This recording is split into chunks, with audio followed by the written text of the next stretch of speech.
O vídeo já vai começar. Na cena jurídica de hoje, nós vamos falar sobre o que é a intervenção federal. Sejam todos muito bem-vindos ao canal Sintetizando. E agora é hora, vamos sintetizar. Então, pessoal, tudo tranquilo? Muita gente tem perguntado o que é a intervenção federal, perguntado quando é que pode ser feita, e a princípio ela não é cabível para qualquer hipótese. Ela já é regulada no artigo 34 da Constituição Federal e é para momentos de anormalidade, momentos de exceção. Não é para todo e qualquer caso. A intervenção federal ela tem que ser interpretada de maneira bem restrita. A intervenção federal ela está prevista no artigo 34 da Constituição Federal. E ela é uma intervenção realizada pela União nos estados e no Distrito Federal, mas somente nessas hipóteses que estão no artigo 34 da nossa Constituição. Uma outra coisa que é importante ressaltar é que, em regra, a União ela não pode intervir em municípios que estão localizados nos estados. Para isso, existe a intervenção estadual, no artigo 35 da Constituição Federal. Mas a União ela pode intervir em municípios que não integrem estados, ou seja, aqueles municípios que não estão pertencendo a nenhum estado, mas estão localizados em territórios federais, eles podem sofrer intervenção da União. Mas aqui nós estamos nos atentando para o artigo 34. Então vamos lá.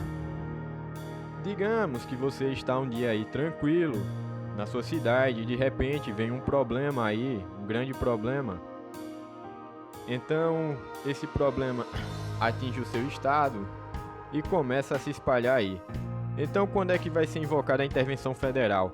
Ela é para manter a integridade nacional ou então repelir, por exemplo, uma invasão estrangeira de uma unidade da federação em outra.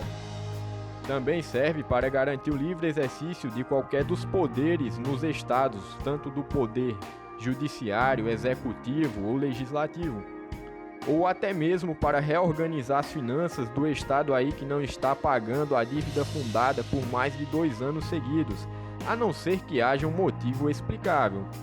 Ou então ela também será cabível quando o estado ele deixa de entregar aos municípios aquelas receitas tributárias que estão fixadas na Constituição dentro dos prazos estabelecidos na lei.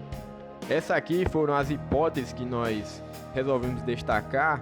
E também tem uma outra hipótese aqui que é importante, que é para prover a execução de uma lei federal quando uma lei federal está sendo descumprida, ou então uma ordem, uma decisão judicial. Vale ressaltar que a lei ela é aquela que é feita por um processo bem rigoroso entre o poder legislativo, chegando até a sanção da presidência da República em regra. E também tem uma outra hipótese aqui que ela é mais principiológica, não é tão necessário falar sobre ela aqui, mas vai estar fixada nos comentários. Pois bem, essas foram as hipóteses de intervenção federal. Amigos, quem decreta e executa a intervenção federal é o presidente da República. Essa é uma atribuição, uma competência privativa dele. E ela pode ser feita de forma espontânea quando a Constituição permite os casos que o presidente inicie a intervenção federal por si, ou então ela pode ser provocada, que é o caso quando alguém pede ao presidente da República para que seja feita a intervenção federal. Um caso interessante de intervenção federal que foi pedida foi o caso do estado do Rio de Janeiro. O governador pediu ao presidente na época e o presidente decretou a intervenção federal naquele estado, até por causa daquelas questões de criminalidade e tudo mais. Quando for ser decretada a intervenção federal, antes é necessário ouvir 2 órgãos que são chamados os órgãos superiores de consulta.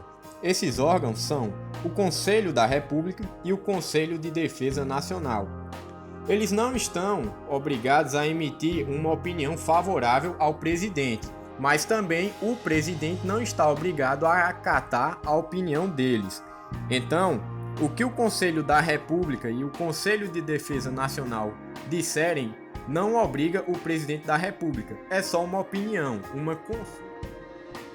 Aquelas questões, amigos, de democracia em que um poder tem que conversar com o outro, a medida tem que ser tratada, aquele pam pam pam e tal. Então, o Congresso Nacional ele realiza um controle político sobre o decreto de intervenção federal que é expedido pelo presidente da República. Aí o Congresso vai lá, se reúne no prazo de 24 horas, conversam, aí eles aprovam ou rejeitam. E uma coisa, mesmo que estejam de férias os deputados lá, os senadores e tal, eles vão ter que ser convocados extraordinariamente no prazo de 24 horas. Então eles vão sair lá do recesso e vão ter que votar essa medida chamada de intervenção federal. Se o Congresso Nacional aprovar, a execução federal ela é levada adiante. Se não, se rejeitar, o presidente da República vai ter que determinar o fim dela imediatamente, porque senão ele comete crime de responsabilidade. E o Congresso Nacional, ele aprova ou rejeita a intervenção federal por meio de decreto legislativo. Sempre é esse o instrumento usado pelo Congresso Nacional para aprovar ou rejeitar a medida. Mas existem dois casos em que não é obrigatória a análise do Congresso Nacional. Isso é quando for necessário cumprir uma lei federal, uma ordem ou uma decisão judicial, ou então quando houver afronta aos princípios sensíveis da Constituição Federal. Mas vamos com calma, porque assim, o presidente ele não vai também poder fazer o que quiser porque não vai ter controle do Congresso Nacional. O decreto, nesse caso, ele vai se limitar a suspender a execução do ato impugnado, caso essa medida ela seja suficiente para restabelecer a normalidade ali naquele local.